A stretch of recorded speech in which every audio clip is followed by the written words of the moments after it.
Hi guys! Ito na yung continuation ng ating Matsuri again.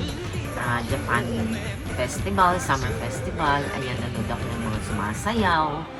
And then, nanood ulit kami ng, ayan, umiikot sa street.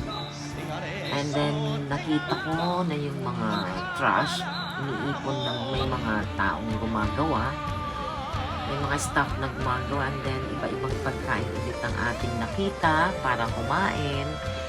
And makikita nyo, ako yung nakaupo dyan sa isang sulok at bumili ng barbecue, uminom ng beer, ice cold beer, Asahi beer, and chicken, steak, barbecue, ayan, Asahi dry. And hope you're enjoying again watching my vlogs, short clips. And thank you for watching, guys. And love you all. Bye-bye again.